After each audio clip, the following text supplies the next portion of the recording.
Well, I guess you really are Reuben. The Reuben. Good morning. I want to invite you to take your Bibles together with me and turn to Daniel chapter 2. I want to welcome a couple of our special guests, both Grace and the Kims. It is a joy to have you guys with us this morning. Chuck will talk more about that at the end of our service. But today we want to return in our study of the book of Daniel. Daniel chapter 2. Today we'll be looking at verses 24 to 49. I just want to set our study in context before we get into it. This is the King's Dream Part 2. If you were with us last week, we saw Part 1, which was the dream dilemma. The fact that God has given a dream to Nebuchadnezzar and it has him anxious and disturbed, and he makes an absolute demand of his wise men that obviously they cannot fulfill. And so then Daniel is given an opportunity to go to God, and God gives him reveals to him the dream, and Daniel closes off with praising God. Today we get into the second part of that, and this is where Daniel goes before the king. One of the things I want to really stress again before we get into this morning's text, and I will rip through those first 23 verses just by way of review here momentarily, but I want to again stress what needs to be in the forefront of our thinking as we go through a study of the book of Daniel. Daniel is written in a context of the last of God's people going into captivity in Babylon. We start in Daniel chapter 1, where we began our study of this book in the third year of the reign of Jehoiakim, king of Judah. This is 605 BC. This is the first wave of captives from Judah going into Babylon. There are two more waves before basically the last time that Nebuchadnezzar is going to come in. He's going to literally level Jerusalem and haul the rest of the Jews into captivity in Babylon. Daniel goes to Babylon as really the first wave of captives into that foreign land.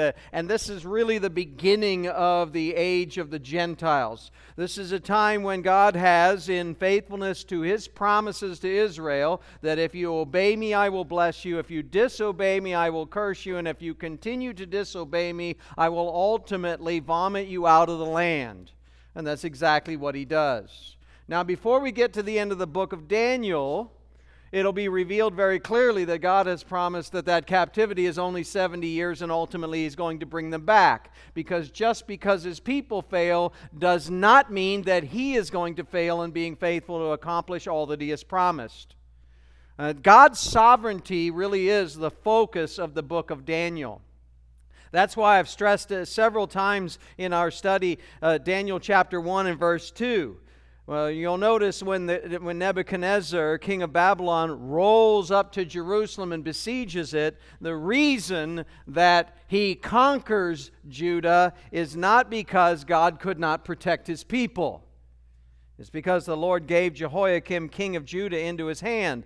And He also gave, along with Jehoiakim and the independence of the nation, He gave some of the vessels of the house of God. And Nebuchadnezzar brought them to the land of Shinar, basically brought it back to Babylon and stored it in the house of his God. And he brought the vessels into the treasury of his God. Why does God let Nebuchadnezzar, a Gentile pagan king, pillage the temple?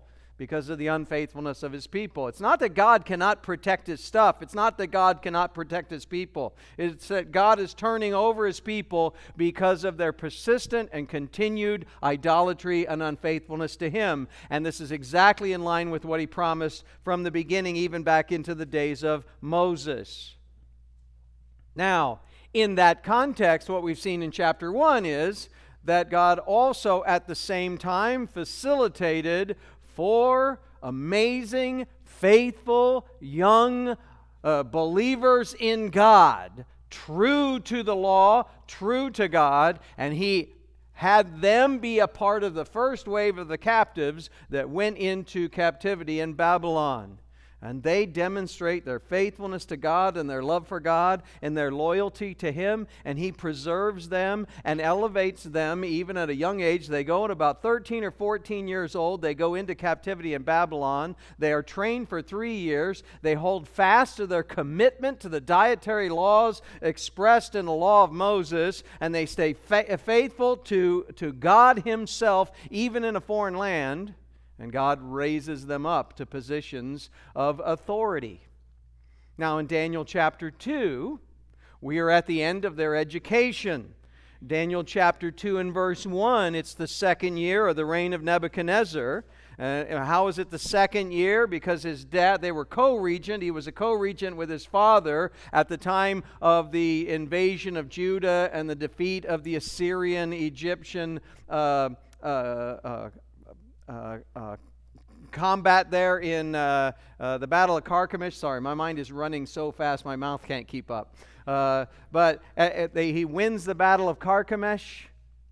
And then after that, he takes the captives, the first wave of captives. Shortly after that, his father dies, and he goes back to Babylon, is crowned. And we're now into the second year. Daniel and his 3 buddies have just finished their studies. They have probably been new hires in the Babylonian government for 2, maybe 3 months at this point. And this is when God gives Nebuchadnezzar this recurrent dream. It's the second year of the reign of Nebuchadnezzar. Nebuchadnezzar had dreams, notice plural, and his spirit was troubled and his sleep left him. You know what that means? That means that he had this recurrent dream that was really bothering him, and every time he went to bed he had this, and he woke up more tired than when he went to bed. It was really disturbing him.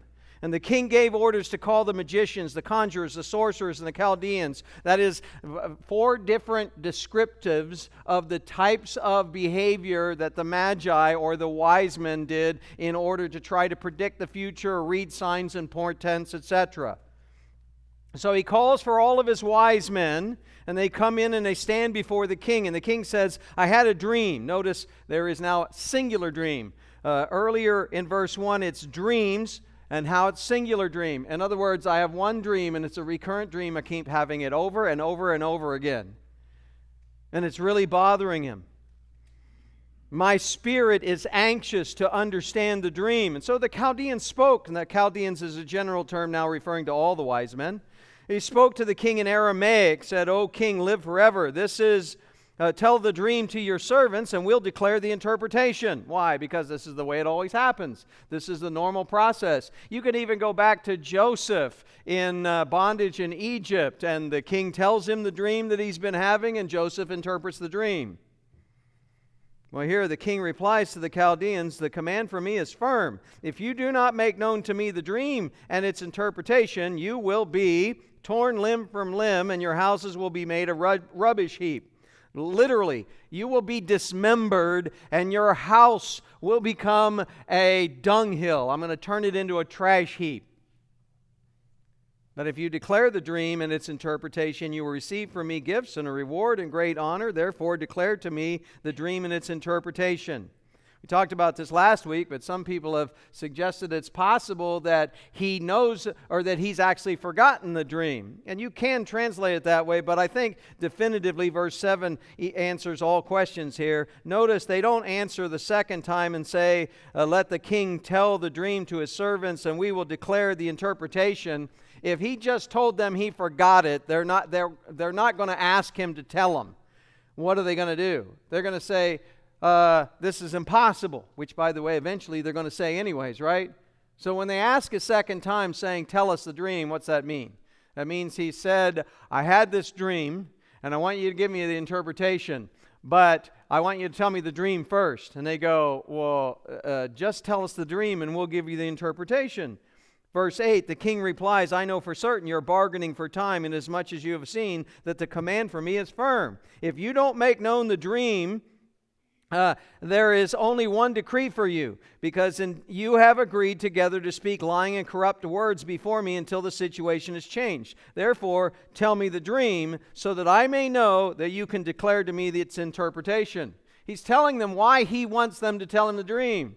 Because This time, I really need to be sure you're giving me the right interpretation. And the only way I'll know that you can actually give me the interpretation is if you tell me the dream. That's it.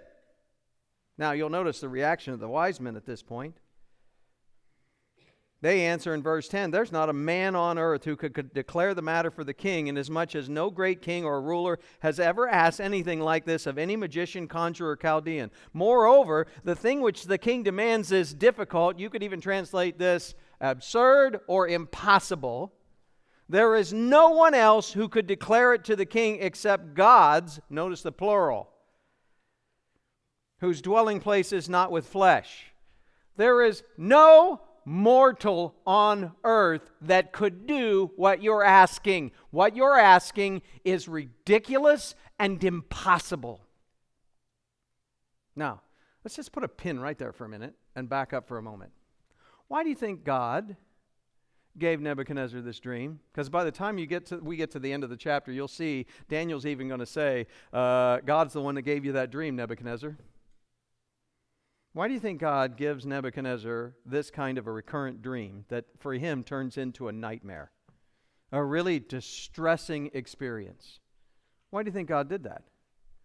Why do you think God put it in Nebuchadnezzar's heart to be so anxious about this that he would demand of his wise men to interpret the dream for him, but be so nervous about what they might say that he really puts them to the test in such a definitive way to be sure when they give him the interpretation, it has to be the right interpretation? Why would God do this? I'll tell you why. To elevate Daniel and his friends to the positions that he wants them in, and to declare to Nebuchadnezzar, king of the world in that time, that it is God, the one true God, the God of heaven and the God of earth, the God of gods, the King of kings, the true majesty of creation, that he alone is God. And the whole reason, Nebuchadnezzar, you are where you are is not because you're any better than my people, it's because I put you there. This is God orchestrating and demonstrating his absolute sovereignty over Nebuchadnezzar and over the kingdom of Babylon. And by extension, as we get into the dream itself that God has given to Nebuchadnezzar and the revelation of the future kingdoms all the way up to Christ and ultimately to the second coming of Christ, that God is not only king of that time, he is king of all time. There is no other God but God. This is God orchestrating the events of history and indeed working in and through the King of the world in that day in such a way as to display his own glory and elevate his choice servants. This is God who's in control. When you look around on an earthly level, maybe you see who our president is. Maybe you see who our government is. Maybe you see the decisions of those in authority over you in your life, and how unfair this is, and how wrong this is, and how unjust this is, and how out of control this seems to be. The fact of the matter is, God is still seated on his throne and working all of redemptive history to his intended conclusion, and nothing stands in its way. And the way he works in and through Nebuchadnezzar, even in this context, and the way he will do it again in Daniel 3 and 4, the way he will do it with his son in Daniel 5, and the way he will do it through Daniel in the context of the lion's den in Daniel 6, all sets up the fact that it is God who is working all of redemptive history to his choice purposes, which is articulated in Daniel 7 through 12. This book is about the sovereignty of God. God is sovereign. He is in control of history, and he is driving it into the place he wants it to conclude, the way he wants it to conclude. Well, verse 12. The Magi, having just confessed that this is impossible, which is a testimony from their own lips, there's no way we can do this or any human being can do this, that sets the stage for God demonstrating, well, he can. Verse 12, because of this the king became indignant and very furious. You know what that means? He's quite upset. To put it in another way, he was a bit put out. And he gave orders to destroy all the wise men of Babylon. It's time to execute them all. Dismember them all and turn all their homes into rubbish heaps. And in that context, a king, a ruler, had absolute authority and could pull stuff like that off just with the exercise of his own authority. So he gives orders to destroy all the wise men of Babylon. So the decree goes forth that the wise men should be slain, and they look for Daniel and his friends to kill them, to execute them. Why? Well, because they're now wise men. Okay, they've only been on a job for about 3 months. See, you thought you had a rough start to your career, right? Imagine if in the 3rd month of your brand new job, the order comes down from on high, you know what? Execute them all. That's Daniel's situation, along with his 3 friends. Well, when the chief officer of the king's bodyguard, Arioch, comes looking for Daniel and his friends, Daniel replies with discretion and discernment to Arioch. Notice the maturity even of a 17-year-old Daniel here, when he is coming to be arrested, to be executed just for being a wise man, having had no part in any of the discussions or anything that has happened up to this point. Daniel replies with discretion and discernment to Arioch, the captain of the king's bodyguard, who had gone forth to slay the wise men of Babylon. And he says to Arioch, the king's commander, "For what reason is the decree from the king so urgent?" Or you can even translate it, "so severe." And then Arioch informed Daniel about the matter. So Daniel went in and requested of the king that he would give him time in order that he might declare the interpretation of the king. And you know what God orchestrates in this circumstance? Daniel is on this level, even though he is a brand new hire as a wise man. He goes in, and instead of saying this is impossible, he just goes in and asks permission from the king to have time to give him the interpretation. I believe if the wise men had asked on this grounds, well, give us some time, we'll go do our little thing and try to figure it out, and we'll come back and tell you. And why would Daniel do this? Because Daniel knows there's somebody who knows everything, and that's God. And so he's going to petition God to give him insight and understanding into this. This is the faith that Daniel has in God, even though he's a 17-year-old young man. So he goes into the king, and the king grants him the time. Daniel goes to his house. He informs his friends, Hananiah, Mishael, and Azariah. We'll meet them next week as Rakshak and Benny. And so he goes to his buddies and he sits down and he says, will you pray with me so that they might request compassion from the God of heaven concerning this mystery, so that Daniel and his friends would not be destroyed with the rest of the wise men of Babylon. You'll also notice here, by the way, that we're no longer using the covenant name for God, Yahweh. We no longer have Lord in all capital letters occurring in the text. Why? Because they're in captivity. So terms that are associated with God and his relationship to all nations are used now. God of heaven, for example. God of gods. Sovereign God of all gods. God Almighty, etc. And so Daniel and his friends wouldn't be destroyed with the rest of the wise men. They begin to pray, God, please reveal this mystery to us. And lo and behold, that night, the mystery was revealed to Daniel in a night vision. Daniel responds by worshiping God. He said, "Blessed be the God of heaven." Daniel says, "Let the name of God be blessed forever and ever, for wisdom and power belong to him, and it's he who changes the times and the epochs. He removes kings and establishes kings. He gives wisdom to wise men and knowledge to men of understanding. It is he who reveals the profound and hidden things. He knows what is in the darkness, and the light dwells with him." Notice the emphasis on God's sovereignty, his omniscience, his omnipotence, his omnipresence. He closes, "To you, O God of my fathers, I give thanks and praise, for you have given me wisdom and power." Even before he has had it confirmed, when he goes before the king to say, "This is the dream, and here's the interpretation. Did I get it right?" He's got a presumption here that what God has revealed to him absolutely is the dream. There's real faith, there's real confidence that Daniel displays. Even having had the revelation, he's sure it is the truth. That's faith. "Even now you have made known to me what we requested of you, for you have made known to us the king's matter."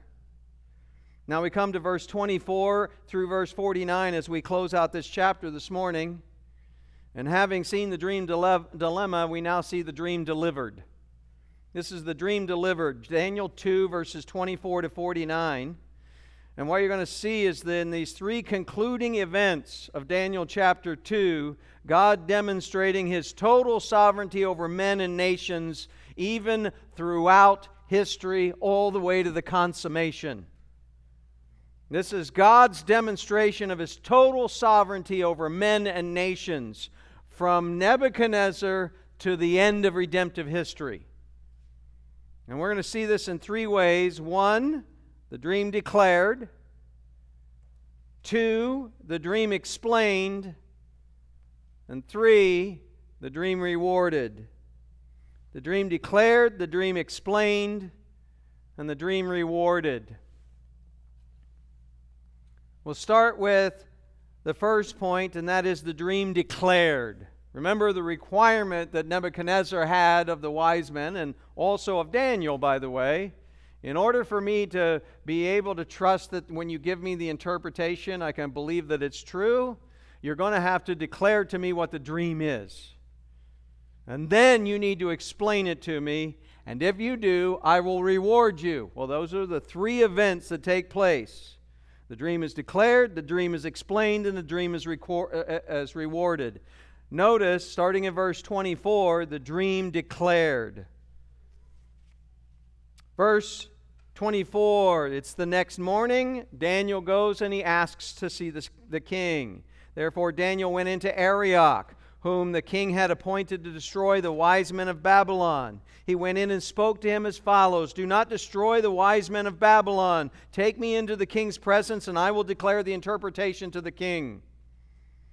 He goes to Arioch first because nobody simply enters into the presence of a king unless you are either invited, summoned, or part of his cabinet or his closest counselors, which Daniel will soon be.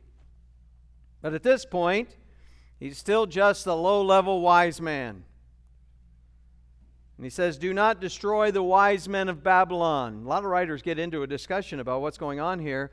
If these wise men really are, a lot of them into the occult and those kinds of things, why wouldn't Daniel just go ahead and let them be executed?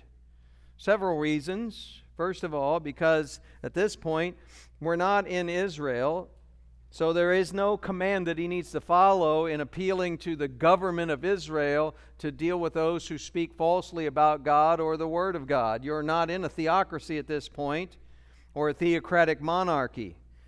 You're in a Gentile nation. Secondly, in another sense, from a humanistic perspective, it's not the wise men's fault that they can't interpret the dream, right?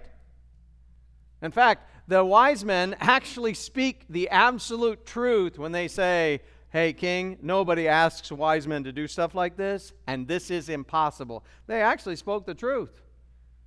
None of them tried to play games. None of them tried to pull a fast one. None of them tried to go through and work their way around it. They spoke honest. And so Daniel specifically tells Arioch not to go through with the process of execution, and incidentally, that also shows the executions hadn't started yet. He simply says, take me to the king and I'll declare the interpretation. Notice Daniel's confidence that the vision he has received, the revelation God has given him, is true. He has no concern regarding the authenticity or reliability of the revelation God has given him, and nor is he afraid to walk into the king's presence and declare it. Verse 25, then Arioch hurriedly brought Daniel into the king's presence and spoke to him as follows: I have found a man among the exiles from Judah who can make the interpretation known to the king. The idea of hurriedly here conveys the sense of an immediate response. Daniel walks into Arioch's office, so to speak, and he says, okay, I know what it is. Take me to the king. Don't go through with the executions. Take me to the king. And Arioch drops everything and says, okay, let's go. You'll recall that initially he came to arrest Daniel and his friends and to lead them away to execution. And Daniel in that context was able, by way of wisdom and humility and discretion, to get Arioch to discuss the matter with him and even take him to the king so that he could ask permission himself to spend some time to determine the interpretation. And now, without hesitation, Arioch is ready immediately to take him straight into the king's presence. There's a few writers, when they read through this, make a big deal out of this being Arioch trying to jump on the bandwagon and get a reward out of Daniel's godliness and his uniqueness. They say when Arioch brings Daniel into the king's presence, he says, "I have found a man among the exiles from Judah who can make the interpretation known to the king," taking credit for himself for having found him. I'll just point out a couple of things. Number one, Arioch already took him there once. And number two, Arioch at this point doesn't know the dream either. So he has no way to confirm that Daniel actually knows the dream. And if Nebuchadnezzar is going to kill, he's going to have executed all of his wise men for not being able to tell him the dream or to give the interpretation, what do you think is going to happen to Daniel if he comes in and says, "Here's the dream and here's the interpretation," and the king goes, "Yeah, that ain't the dream"? What do you think happens to Daniel? Listen, this whole idea that Arioch is trying to get on Daniel's coattails, I think is ridiculous. If Daniel fails, and there's no way for Arioch to know that he will or won't, this would be Arioch tying his future to a 17-year-old with no way to confirm that Daniel's right. You know what Arioch does? He comes in a formal way and presents to the king Daniel in a way that is traditional and in keeping with ancient Near Eastern practices. There's a man from among the exiles of Judah. Why would he introduce him that way? That's not a slight, that's truth. Daniel is a brand new, lowest ranking new hire of the Magi. He has no other title beyond that. And so he brings in and formally introduces him. And the king says to Daniel, whose name was Belteshazzar, well, why do we have the stress on Belteshazzar? Because he's interacting now with the Gentile king. Daniel is going to spend the rest of his life not in Israel, not in Judah. He's going to spend the rest of his life in captivity in Babylon. And this is the Babylonian name that he was given.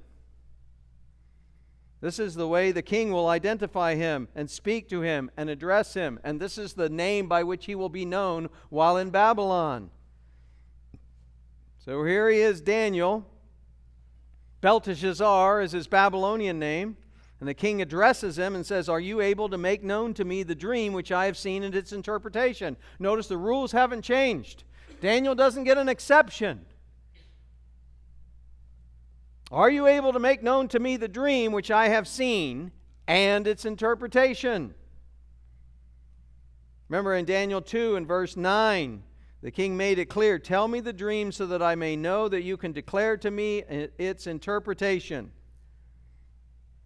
I want you to tell me the dream so I know I can trust what you say when you tell me this is the interpretation. Whatever this dream is, it really has the king concerned. He's afraid of what it means. So in order for him to confirm in his own heart that the interpretation is right, he's looking for the person that gives him the interpretation to be able to tell him the dream. And notice Daniel's clear answer before the king in verse 27. It may surprise you that he starts here, but this is Daniel's absolute commitment. Daniel answered before the king and says, "As for the mystery about which the king has inquired, neither wise man, conjurers, magicians," and he throws in a new category that wasn't mentioned previously, diviners, "are able to declare it to the king."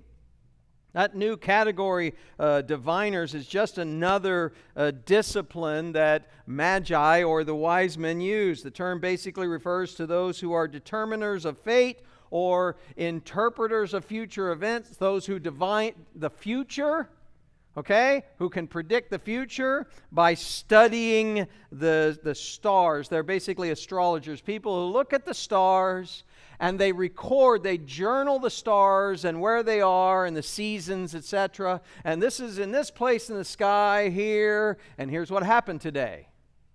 And they do that every year and every year and every year and every year. And then when you see the stars in this place in the sky, and you see some of these other situations, and then you go through all your journals, well, what happened in the past where the stars were there? Guess what? They were okay at predicting the weather. About the same as our weathermen, right? They're right about half the time on a good day. Well, that's what Daniel is saying. There are no earthly wise men in any discipline that could possibly do what you've asked. As for the mystery about which the king is inquired, neither wise men, conjurers, magicians, diviners are able to declare it to the king. What you've asked is something that's impossible for a human being to do. However, verse 28, there is a God in heaven who reveals mysteries. And you know what he did, O king? Notice, he has made known to the king Nebuchadnezzar what will take place in the latter days. You want to know what this dream you had was? You want to know why you had it? You want to know why it's bothering you and why it's gotten under your skin? You want to know what's got you so up in arms? God has revealed to you the future. There is a God in heaven who reveals mysteries, and he has made known to the king Nebuchadnezzar what will take place in the latter days. This was your dream and the visions in your mind while on your bed. You want to know what you were thinking? You want to know what you were dreaming? You want to know what keeps recurring in your mind, the vision that you had? Here it is. As for you, O king, while on your bed, your thoughts turn to what would take place in the future. A brand new king, his borders secure, his reign established. Now in his second year as sole monarch, his dad having passed on a couple of years ago. The prosperity and the wealth of the kingdom at its high point so far. You know, some of the wonders of Babylon are truly amazing. The hanging gardens, etc. Do you know we'll get there eventually, but the hanging gardens in Babylon, do you know they were outside, beautiful hanging gardens, and they were air-conditioned. 500 to 600 BC, and Nebuchadnezzar has air-conditioned gardens, outdoor gardens. Pretty amazing, right? You think that we're all that? This was 600 BC. The king's sitting back and he's thinking about himself, and he's thinking about his reign, and he's thinking about the future. And you know what? He's beaten back all of his enemies. One of the things that's going to happen is Egypt's going to rise up again. He's going to have to battle them one more time.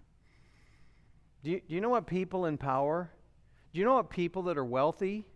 Do you know what people in prominence and authority? Do you know what they worry about? Two things.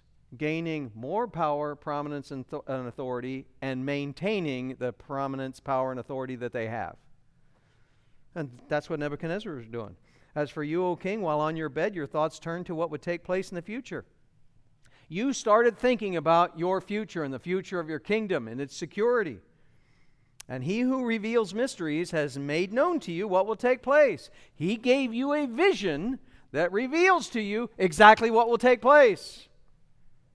As for me, notice Daniel's humility and faithfulness to testify to God and not to use the revelation God has given him in any way, shape, or form to give credit to himself. This is the way a faithful servant of God behaves. As for me, this mystery has not been revealed to me for any wisdom residing in me more than any other living man, but rather for the purpose of making the interpretation known to the king, and so that you may understand the thoughts of your mind. You want to know the only reason I know the vision? You want to know the only reason that I have the interpretation? Is because God gave it to me so that I could give it to you. I'm just here as a servant of God, and there is nothing special about me. That is so not like most people, isn't it? That deference of praise, that deference of credit. One of the ways that you can tell when like one of your kids is actually truly changed and their heart really is for God is when they stop taking credit for every good thing they do. Stop pointing it out. You know what I'm talking about? Some of you, when you came to saving faith as an adult, I'm certainly in this category. All of a sudden, when at work you do something that's worthy of praise and you don't point it out in the next meeting, You're not worried about getting any credit. You're really just trying to be faithful. Listen, that's Daniel, and he's 17. As for you, O king, while on your bed, your thoughts turn to what would take place in the future, and he who reveals mystery, that's the God of heaven, has made known to you what will take place. You want to know where this dream that you're having came from? God gave it to you. You want to know what it's about? It's about the future.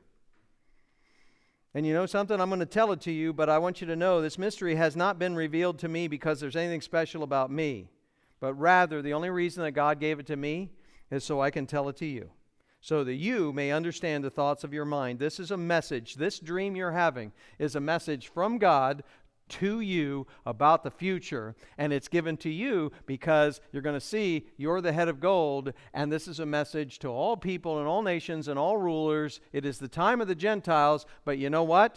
The God of Israel is still the sovereign God. That's the message. Verse 31.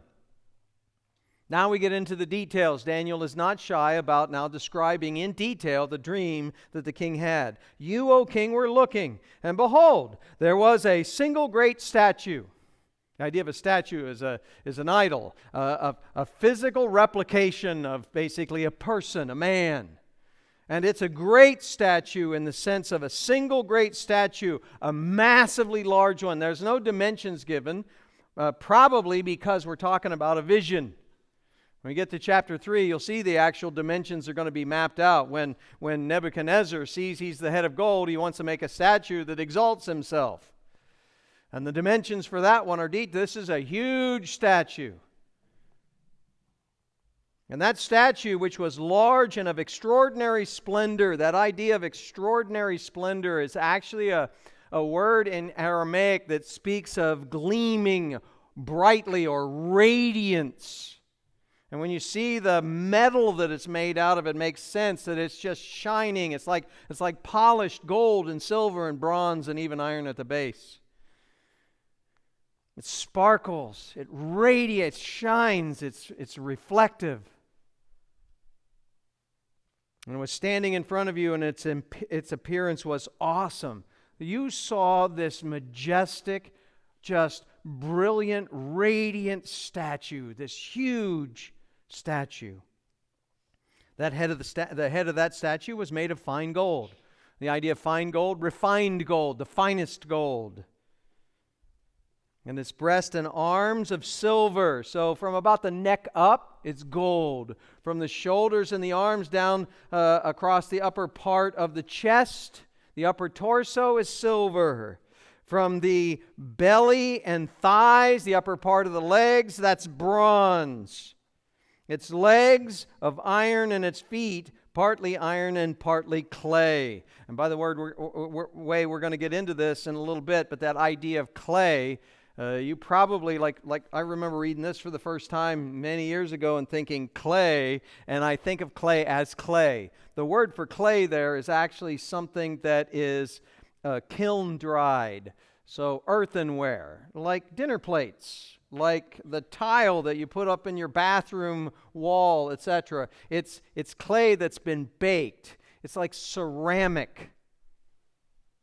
So when you talk about gold, you're talking about a really precious metal, and it's a heavy metal and soft metal. Then you have silver. It's not quite as heavy as gold. It's not quite as valuable as gold. Still soft, not quite as soft as gold. Then you get down to bronze. Now you're getting into hard, but not as valuable, but a lot harder and stronger. When you get to iron, it's not anywhere near as much of a precious metal, but it's a much harder and stronger metal. Then you get down to the feet, partly of iron, really strong, and partly of ceramic.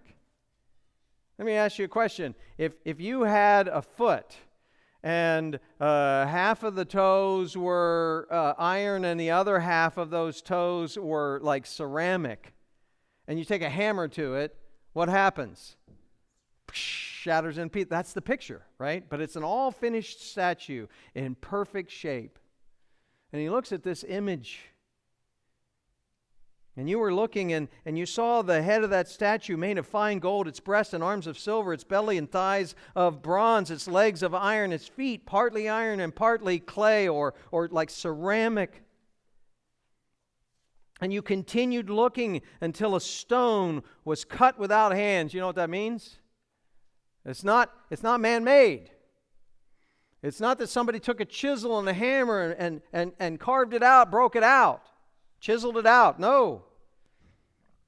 This is something that a person didn't do. A stone was cut out without hands, something only God does. And it struck the statue on its feet of iron and clay and crushed them. Then the iron, the clay, the bronze, the silver, and the gold were crushed all at the same time and became like chaff from the summer threshing floors, and the wind carried them away so that not a trace of them was found. But the stone that struck the statue became a great mountain and filled the whole earth. Now, a couple of quick things.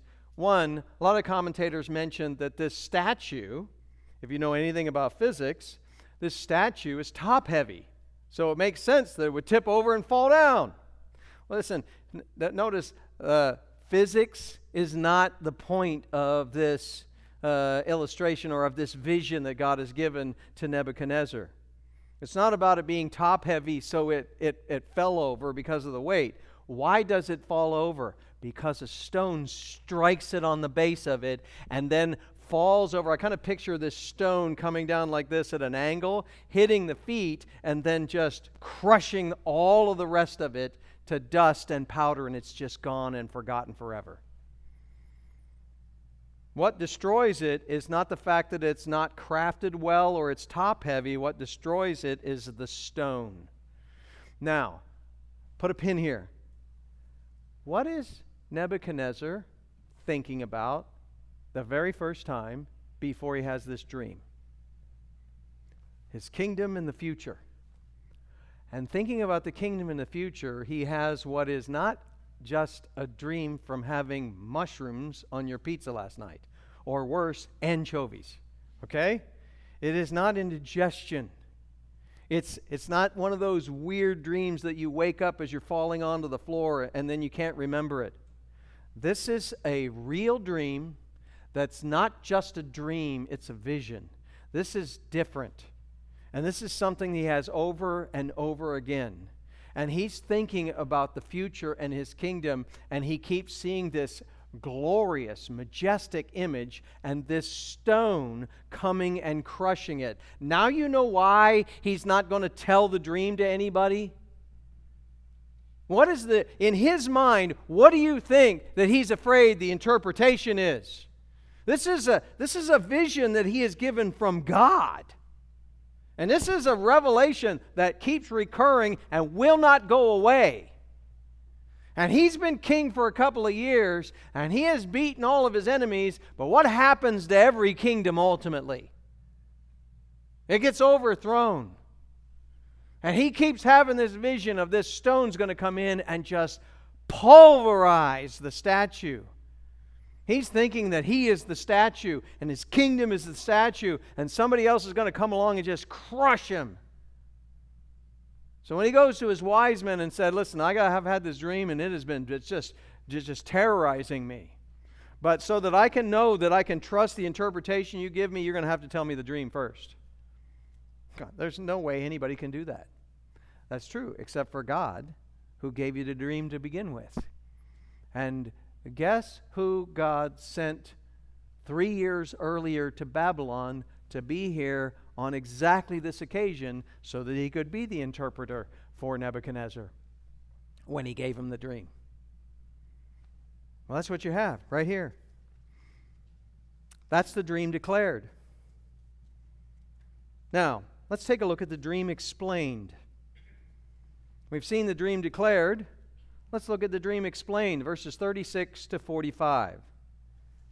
The dream declared, verses 24 to 35. The dream explained, verses 36 to 45. Daniel says in verse 36, this was the dream. That's what you dreamed. That's what you wanted to know? What did you dream? I just told you what you dreamed. Now, we will tell you its interpretation before the king. When Daniel says we here, some commentators go, well, what does Daniel mean? Him and his three friends? His three friends are not there. This is an editorial we. Maybe he's saying we including God, But I think this is really just the royal we, the editorial we. Now, this was the dream. Now we will tell you its interpretation before the king. It's a way for him to not take full credit for this. He says, "You, O king, are the King of kings, to whom the God of heaven has given the kingdom, the power, the strength, and the glory. And wherever the sons of men dwell, or the beasts of the field, or the birds of the sky, he has given them into your hand and has caused you to rule over them. You are the head of gold." I got to imagine right there's this big smile that goes across Nebuchadnezzar's face. I'm the head of gold. Why? Well, number one, because that means I'm not the whole statue. And number two, because that means I'm the head. I'm the most precious, the most valuable. And what you're going to see is that as far as humility, Nebuchadnezzar has no shortage of real humility, except that he has none. Because you're going to see his arrogance and pride in chapter 3 in the extreme. When Daniel tells him he's the head of gold, I got to imagine he just beams. But I want you to notice what Daniel makes very clear starting in verse 37. "You, O king, are the King of kings." King of kings is a title I think that a lot of us don't think through what it means. King of kings means the king over kings. So if you're King of kings, you are a king who has other lesser kings underneath your authority. If you're a Lord of lords, you are a lord with other lords underneath you. We're talking hierarchy here. "You, O king, are the King of kings." And do you know how you got to be in that position? The God of heaven has given you the kingdom, the power, the strength, and the glory. You are where you are because God put you there. That's a pretty bold statement to make to the king of the world at that point, isn't it?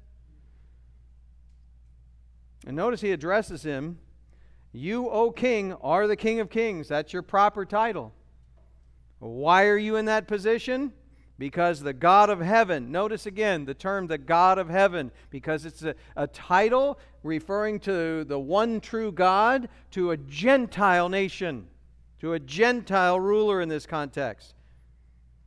"You, O king, are the King of kings, to whom the God of heaven has given the kingdom, and the power, and the strength, and the glory." The reason you are where you are, the reason you have the wealth you have, the reason you have the military strength and power and health that you have, the reason that you have the glory and the acclaim and the importance that you have is because God put you there.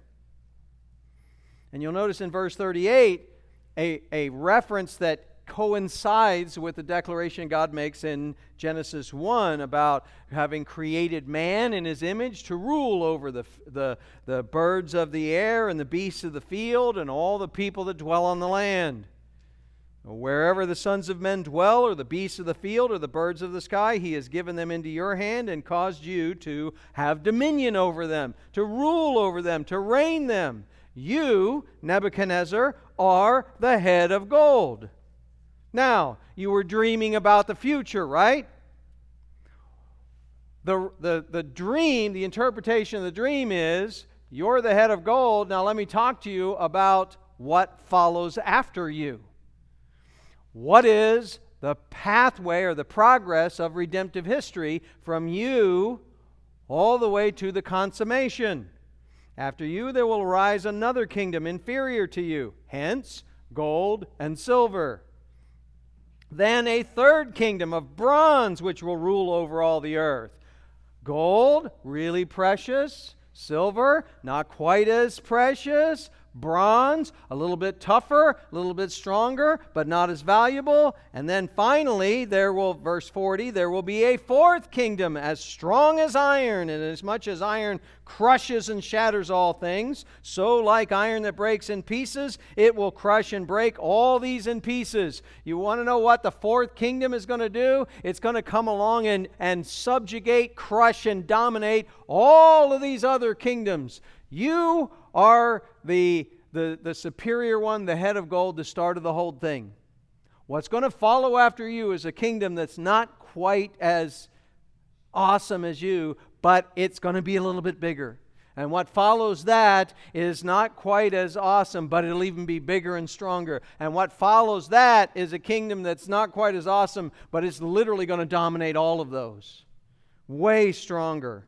Crush all opposition. Break in pieces and crush all of these other kingdoms.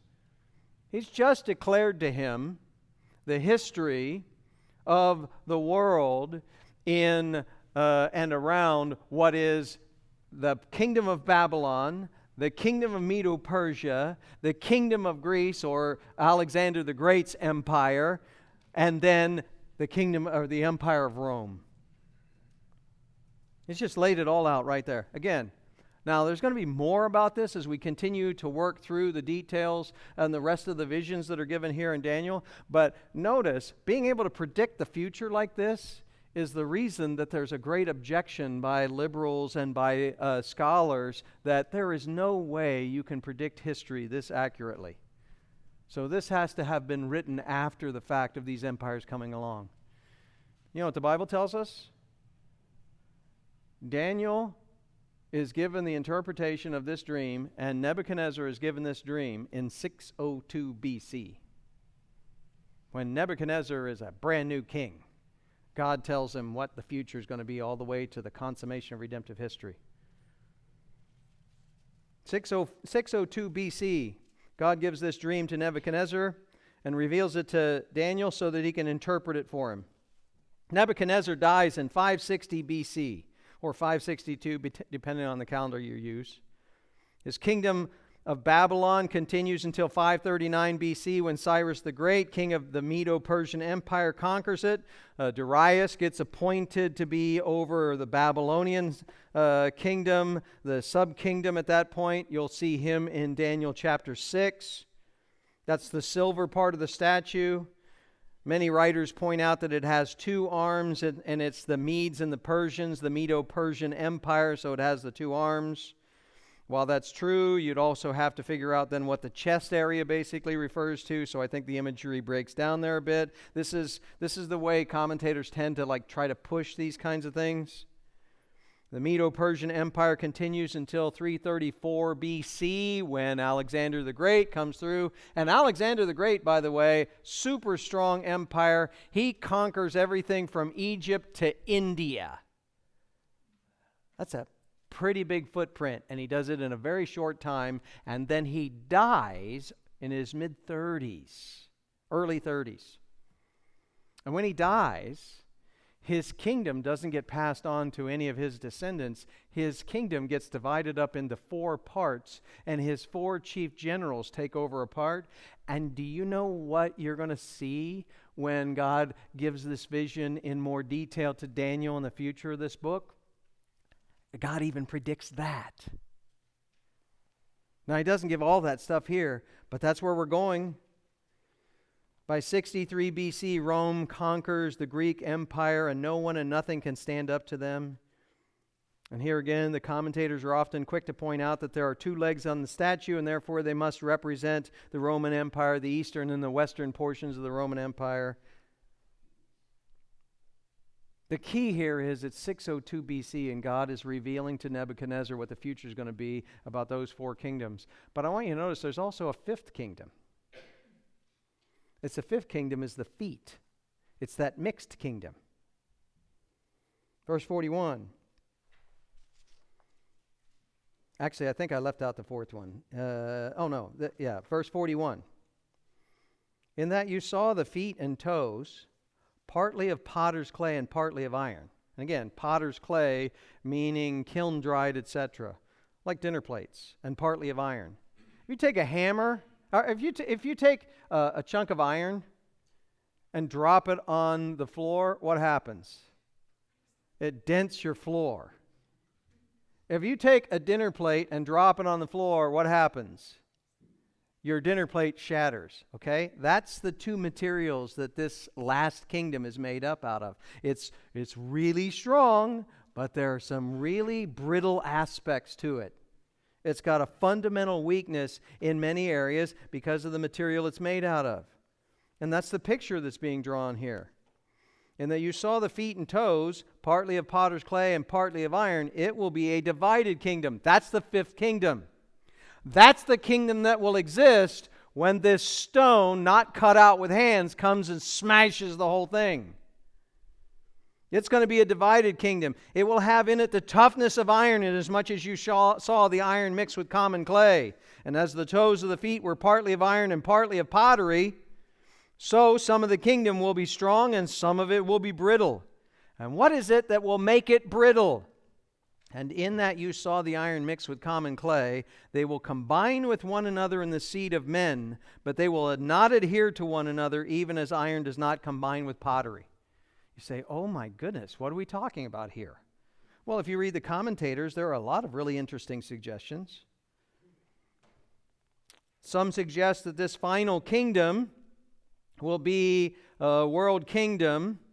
When the rock comes and smashes it, it will prove to be really strong organizationally, but weak morally. Others say that it'll have the fatal flaw of being unable to mix imperialism and democracy. So, ruled by metal, one leader, ruled by clay, the collective will of the people. Others have suggested it's the strength of the republic that degrades into the emperor and then the mob and the masses, etc. Some have looked at this as a weakness that results because of political intermarriage relationships, what you have after the fall of Rome throughout all of Europe. My problem with all of these is that you're trying to associate it with kingdoms and circumstances that are part of history, when what's actually being told to you in the vision is that this is a fifth kingdom, and a kingdom that will exist, and its end will not be over the time of history. Its end will be when a rock, not cut out with hands, literally crushes it and wipes out all other kingdoms. Whatever this fifth kingdom is, whatever it is, it's the last earthly kingdom before all earthly kingdoms get ended. And if you just look at the text, verse 43, in that you saw the iron mixed with common clay, they will combine with one another in what? The seed of men. What are we talking about? The very fundamental nature of our human existence. But they will not adhere to one another, even as iron does not combine with pottery. Do you know what the fundamental flaw of every earthly kingdom is? Us. It's us. This is a one world kingdom that all of us want to unite, and we all want to be one people. But you know what the fundamental problem with us as people is? We're sinful, fallen people. Yeah, we work together, we're strong, God created us in His image, but there's a fundamental flaw in our fallen human nature. As we continue to work through Daniel, you know what we're going to see? We're going to see this final kingdom is the kingdom of the Antichrist. See the 10 toe. We're going to see the 10 toes and the 3 horns and etc. We're talking about ultimately the one world kingdom that exists when Christ returns. The kingdom of the Antichrist. This is a kingdom that is seeking to unite together as one kingdom, but there's diversity, there's combination, there's a plurality of leaders, one elevates above, and you're basically right back in Genesis chapter 11. You know, after the flood, Noah and his family repopulate the earth. And instead of listening to what God says and going and filling the earth, what do they all do? They all camp out in Babel, the very place where Babylon is built. They all gather together there, they all camp there, and they build a monument to themselves, the Tower of Babel. And so God confuses the languages. That's where nations begin. That's when the cultures happen. And the various languages make it impossible for us to interact with each other and relate to each other, and we see each other as strange and different. Do you know one of the things you see falling out of the way today as a result of technology and the internet and whatnot? You know what we see? Racial, national, and global distinctives falling down. God announced in 602 BC that the final kingdom that'll be here, that he is going to come and crush and establish his own kingdom that's permanent after that, will be a kingdom that is diversified, and its fundamental weakness is fallen human nature. Notice in verse 44, in those days, in the days of those kings. Notice, kings plural. What kings? The 10 toes. Now, some of that's going to be revealed as we move forward, but in the days of those kings, the ones that are in existence at the feet level, that final kingdom level, the God of heaven will set up a kingdom which will never be destroyed. And that kingdom will not be left for another people. That's not a kingdom that's ever going to end and somebody else comes in and takes over. That kingdom will crush and put an end to all these kingdoms, but it will itself endure forever. You want to know why when the stone not cut out with hands, when it comes down and smashes those feet, why does it smash only the feet and then crushes the rest? Because God is revealing that there will be a time in the future, and this final kingdom, that will be characterized by unity, but have that fundamental flaw of fallen humanity. When that happens, that's when God comes and he establishes his kingdom that literally obliterates every other earthly human kingdom and any remembrance of it.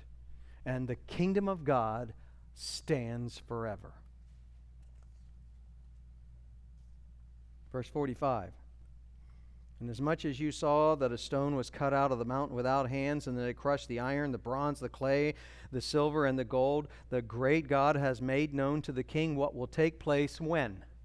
In the future.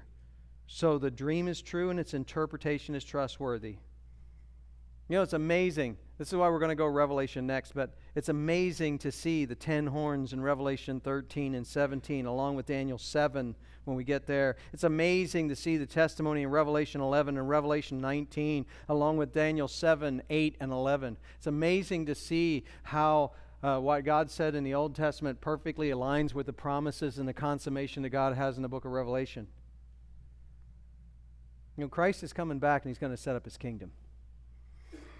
When we read in Daniel 9, you'll see that there is a very clear declaration of his first coming and what he's going to do on his first coming. What Daniel also tells is what the consummation is going to be. And inasmuch as you saw that a stone was cut out of the mountain without hands, and it had crushed the iron, bronze, clay, silver, gold, the great God has made known to the king what will take place in the future. And the way you got this vision, and the way you've now seen the interpretation, the way that all of this has come to you, reveals to you that the dream is true, and you can count on the trustworthiness of the interpretation. You want to know why God gave this to you? So that you would know that he put you where you are, and everyone else that winds up in authority in human governments will be there because God put them there too. And God has an ultimate consummation in mind, and that's what he's working toward. Finally, we get to the dream reward, and this is very quick. Look at verse 46. King Nebuchadnezzar fell on his face and did homage to Daniel and gave orders to present to him an offering and fragrant incense. A number of writers have a problem with this. What pagan king, what ultimate sovereign like the king of Babylon, like Nebuchadnezzar here, would ever fall down before a 17-year-old? Well, first of all, he's not falling down before Daniel. He's falling down before Daniel as the spokesman for Daniel's God, as the spokesman for the God of heaven. Daniel has been able to do what not only Daniel, but all of Nebuchadnezzar's wise men, and what Nebuchadnezzar almost certainly himself also imagined, and that is that nobody could ever do what he just did. And Nebuchadnezzar is so overwhelmed with this revelation and the revelation of the interpretation of the dream that he falls down And by the way, did or paid homage is actually a word that normally is used to refer to worship. He worshiped Daniel in the sense of acknowledging him as a spokesman for the God of gods.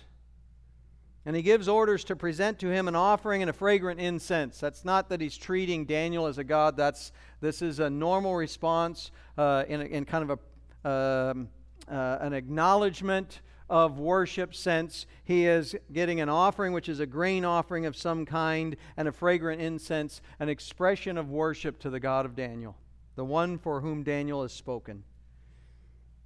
And then the king answered Daniel and said, surely your God. Notice, here's the testimony to Daniel's God. Daniel, your God is a God of gods, like King of kings, a king above other kings. This is God of gods, God above other gods. Surely your God is a God of gods and a Lord of kings. Notice what Nebuchadnezzar has just acknowledged. That God is the sovereign of Nebuchadnezzar. God is the one who put him there. And that the God of Daniel is above all other gods. And he is a revealer of mysteries. And how do I know this? Because you have been able to reveal this mystery. That's what Nebuchadnezzar has been convinced of at this point. You say, well, is Nebuchadnezzar a believer? I think it'll be very clear when we get to next week that is not the case. But he certainly knows Daniel, and he certainly knows Daniel's God enough now to acknowledge that Daniel's God is above other gods. And notice, in keeping with the king's promise, he rewards Daniel by promoting him. Verse 48, then the king promoted Daniel and gave him many great gifts, and he made him ruler over the whole province of Babylon and the chief prefect over all the wise men of Babylon. He promoted Daniel and gave him many great gifts. The many great gifts is referring to tangible physical wealth. Material wealth on some level, and it's an abundance. So he made him a wealthy, propertied young man. And in addition to that, he put him into two significant positions. Notice, first, he made him ruler over the whole province of Babylon. That is Babylon proper. So as far as, it's like there's Washington, D.C. You know how it's kind of independent of any state because it's where the capital is? Basically, he elevated Daniel to be the provincial authority over essentially the capital city. And he also creates a brand new position in his cabinet, chief prefect over all the wise men. You are now in charge of all wise men. They all report to you.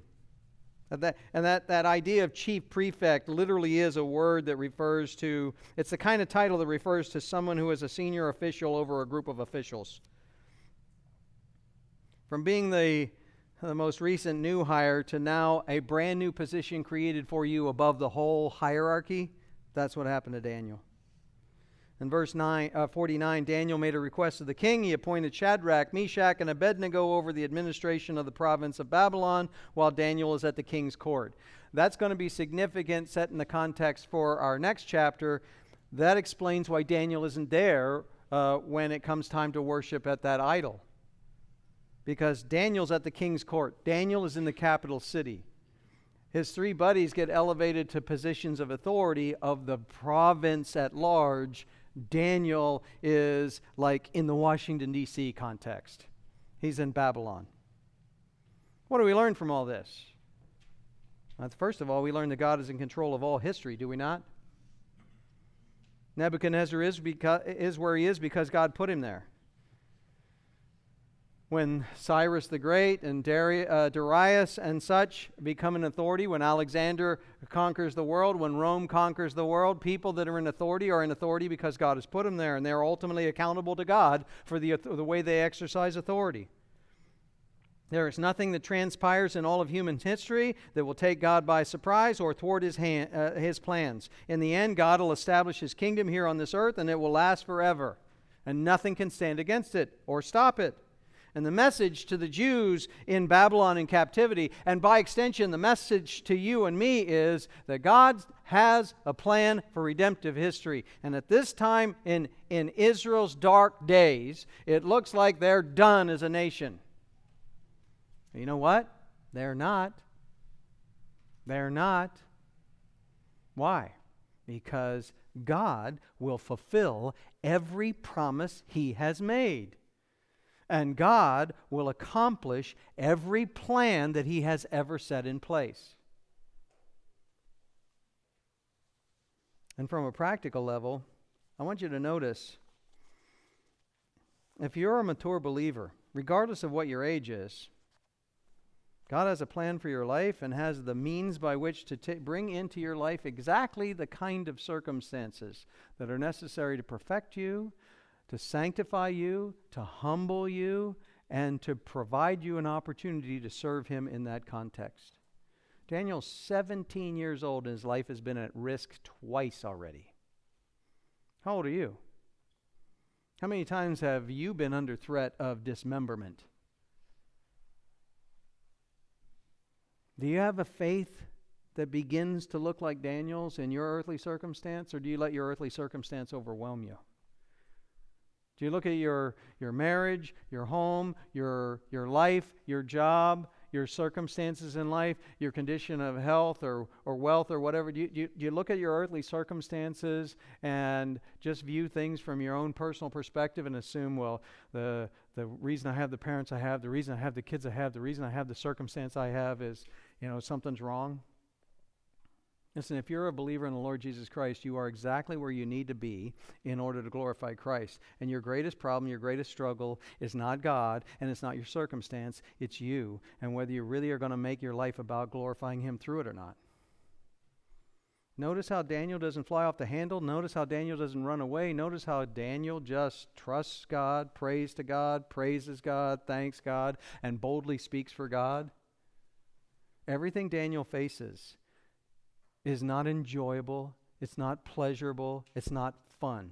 But everything Daniel faces, he does so with faith in God and trust in God and faithfulness to God, and God uses that to glorify Himself.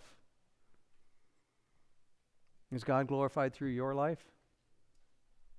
Father, thank you so much for this day and for the marvelous way that you have revealed through Daniel what real faith looks like. Thank you for the marvelous way that you have revealed through the dream you gave to Nebuchadnezzar and the interpretation of it to Daniel, that you actually do have and have always had a plan for all of redemptive history and all of the nations and all of the circumstances that play out here on this earth. Thank you that you have an ultimate plan and goal, which is to return and establish your kingdom, which will be forever. So may we be found faithful to trust in you, to live for you, and to look forward to your return.